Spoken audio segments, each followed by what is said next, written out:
بسم اللہ الرحمن الرحیم۔ السلام علیکم ورحمۃ اللہ وبرکاتہ۔ My dear brothers and sisters, آج جس موضوع پہ ہم بات کریں گے وہ ہے غفلہ، یعنی کہ انسان جب اللہ تعالیٰ سے غافل ہو جاتا ہے تب اس کے دل پہ کیا نیگیٹو اثرات پڑتے ہیں۔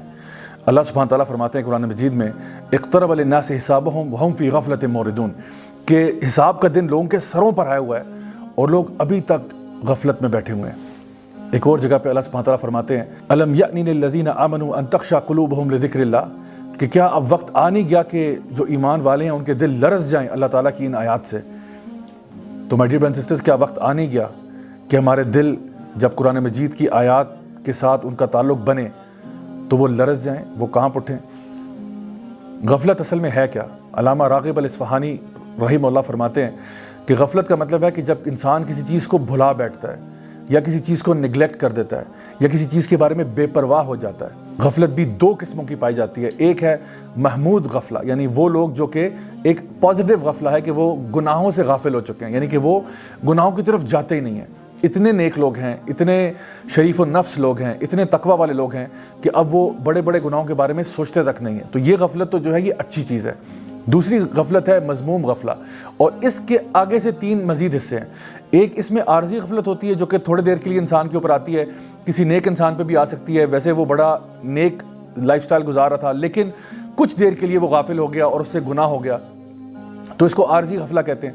دوسرے نمبر کے اوپر جو غفلہ ہے اس کو متکرر غفلہ کہتے ہیں، یعنی یہ وہ ہے جو کہ کنسسٹنٹ غفلہ ہے، جو کہ کسی فاسق اور فاجر کو آتی ہے، جو ایک مستقل گناہوں کی سٹیٹ کے اندر ہوتا ہے اور کم ہی ہوتا ہے کہ وہ واپس سیدھے راستے کی طرف آتا ہے۔ اور پھر ایک ہوتی ہے جس کو تامہ کہتے ہیں، تامہ غفلہ، یعنی وہ جو کہ پرماننٹ غفلہ ہے، جو کہ کفار کے اوپر، منافقین کے اوپر چھائی ہوتی ہے، جس کی وجہ سے وہ پرماننٹلی اللہ تعالیٰ سے دور ہو جاتے ہیں۔ تو یہ وہ غفلتیں ہیں جن سے انسان کو بچنا چاہیے۔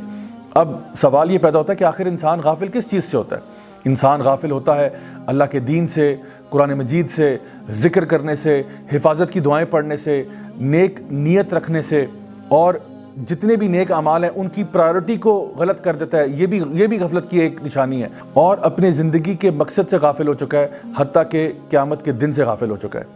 اللہ سبحانہ تعالیٰ فرماتے ہیں ایسے لوگوں کے بارے میں اولئک کالانعام بل ہم اضل اولئک هم الغافلون، یہ لوگ جانوروں جیسے ہیں، نہیں شاید اس سے بھی بدتر، یہی تو غافل لوگ ہیں۔ یعنی سبحان اللہ، بھیڑ بکریاں بھی اتنی غافل نہیں ہوتی جتنا کبھی کبھار انسان ہو جاتا ہے۔ اب سوال یہ پیدا ہوتا ہے کہ آخر غفلت انسان کو ہوتی کیوں ہے؟ اس کی بنیادی طور پر ایک وجہ یہ ہے کہ جب انسان دنیا داری کی طرف بہت زیادہ لگ جاتا ہے، عیش و عشرت کی طرف بہت لگ جاتا ہے، آرام اور سکون کی طرف بہت زیادہ راغب ہو جاتا ہے تو وہ غافل ہو جاتا ہے۔ جب ایک انسان کہتا ہے مجھے ایک لیوش لائف سٹائل چاہیے، میں نے اپنے نفس کی پوجا کرنی ہے، میری جو مرضی ہوگی میں وہ کروں گا، کھیل تماشے میں اپنے آپ کو بہت زیادہ انوالو کرنا، یہ ساری وہ چیزیں ہیں جو کہ انسان کو غافل کر دیتی ہیں۔ حتیٰ کہ ایک انسان جو اپنے بزنس میں، اپنی جاب میں بھی بہت زیادہ انوالو ہو جائے اور جس کو ہم کہتے ہیں ورکہولک بن جائے، وہ بھی اکثر اوقات اللہ تعالیٰ کے دین سے غافل ہو جاتا ہے۔ آج اگر آپ پوری امت کا حال دیکھیں تو صورتحال کچھ ایسی ہے کہ لوگ یا تو اپنی فیملیز میں بہت بزی ہیں، یا اپنے کریئرز کو بنانے میں بہت بزی ہیں، یا اپنے لائف سٹائل کو اپ گریڈ کرنے میں بہت بزی ہیں، اور یہ بھول چکے ہیں کہ ہم نے لوٹ کر اللہ کے پاس جانا ہے۔ انا للہ و انا الیہ راجعون، ہم بھول چکے ہیں کہ ہم نے اللہ کے سامنے ایک دن پیش ہونا ہے، اور اللہ تعالیٰ فرماتے ہیں قرآن مجید میں فَمَن يَعْمَلْ مِثْقَالَ ذَرَّةٍ خَيْرٍ يَرَهُ وَمَن يَعْمَلْ مِثْقَالَ ذَرَّةٍ شَرٍّ يَرَهُ، اس دن جو تم نے ذرہ برابر خیر کا کیا ہوگا وہ بھی سامنے آ جائے گا، اور جو تم نے ذرہ برابر شر کا کیا ہو جائے گا وہ بھی سامنے آ جائے گا۔ آج کل کے میسج کو اگر ہم دیکھیں تو اکثر اوقات لوگ قرآن مجید سے غافل ہیں، نبی کریم صلی اللہ علیہ وسلم کی سنتوں سے غافل ہیں، اور شاید اللہ تعالیٰ کے دین پر عمل کرنا ہماری وش لسٹ میں ہی نہیں ہے۔ یہی سب سے بڑا المیہ ہے۔ ہم کہتے ہیں ہم نے بڑا آدمی بننا ہے، ہم نے اپنے کاروبار کو پروگریس کرانا ہے، ہم نے اپنی جاب میں آگے بڑھنا ہے، لیکن اللہ کا بندہ بننا ہے، یہ ہماری وش لسٹ میں بھی اللہ معاف کرے نہیں آتا۔ اب اصل میں جو غفلت کی سٹیٹ میں انسان چلا جائے، جس کا دل غافل ہو جائے، اس کے اوپر پنشمنٹس کیا ہیں؟ علماء اس کے بارے میں بیان کرتے ہیں کہ ایسا شخص جو ہے اس کی پنشمنٹ دنیا میں بھی ہوتی ہے اور آخرت میں بھی ہوتی ہے۔ ایسا شخص جو ہے اس کی زندگی سے اللہ تعالیٰ برکتوں کو اٹھا لیتے ہیں، اس کی دعائیں قبول نہیں ہوتی، شیطان اس کے اوپر حاوی ہو جاتا ہے اور وہ بدترین انجام کی طرف پہنچتا ہے، یعنی کہ اس کا جو انجام دنیا میں بھی ہوتا ہے وہ بہت برا ہوتا ہے، آخرت میں تو برا ہوگا ہی ہوگا۔ اللہ سبحانہ تعالیٰ نے بنی اسرائیل کا ذکر کیا قرآن مجید میں سورۃ البقرہ کے اندر، یا بنی اسرائیل اذکروا نعمتی التی انعمت علیکم وانی فضلتکم علی العالمین، کہ اے بنی اسرائیل یاد کرو کہ اللہ تعالیٰ نے تمہارے اوپر کتنی نعمتیں کی تھی اور تمہیں تمام عالمین کے اوپر فضیلت عطا فرمائی۔ تو بنی اسرائیل کا واقعہ قرآن مجید میں اسی لیے بتایا گیا کہ وہ بڑے اللہ کے نیک لوگ ہوا کرتے تھے، بڑے چوزن لوگ تھے اللہ تعالیٰ کے، لیکن چونکہ وہ غافل ہو گئے اپنے مشن سے، اپنے ویژن سے، اللہ تعالیٰ کی طرف قریب جانے سے، تو اللہ تعالیٰ نے ان کو برباد کر دیا، اور وہ لوگ ہو گئے جن پہ اللہ تعالیٰ کا غضب نازل ہوا۔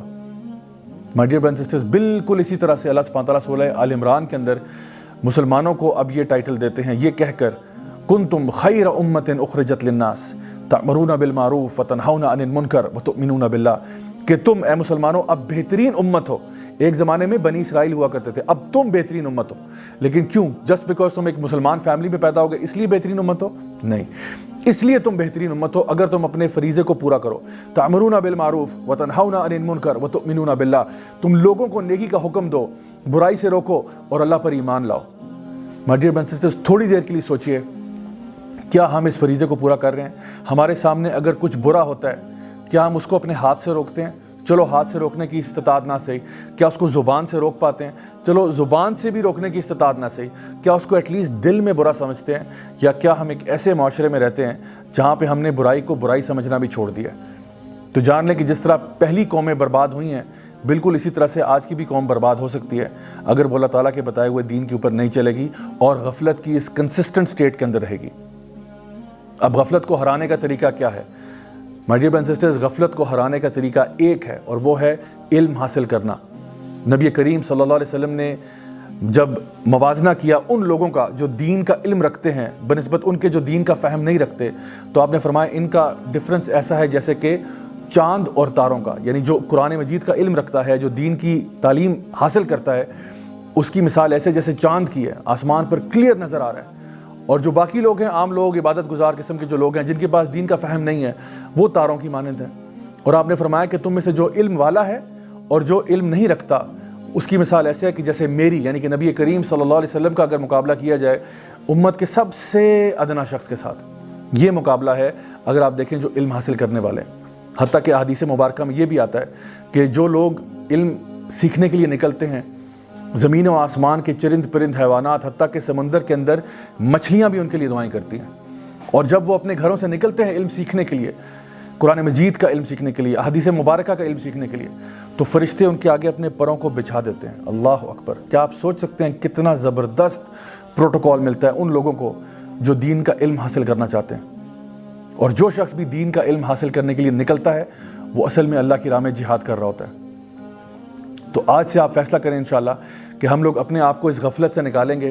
اس کے لیے میں آپ کو 3 مزید ریکمنڈیشنز دیتا ہوں، اپارٹ فرام دا فیکٹ کہ آپ نے اپنے علم میں اضافہ کرنا ہے، اپنا اللہ تعالیٰ کا ذکر بڑھا دیں، نبی کریم صلی اللہ علیہ وسلم پر درود پڑھنا بڑھا دیں، اللہم صلی علی محمد وعلی آل محمد کما صلیت علی ابراہیم وعلی آل ابراہیم انک حمید مجید، یہاں سے لے کے آخر تک۔ اور سب سے امپورٹنٹ چیز اگر آپ کر پائیں، جو بہت خوبصورت چیز ہے غفلت سے بچنے کے لیے، وہ ہے تہجد کی نماز کو قائم کرنا۔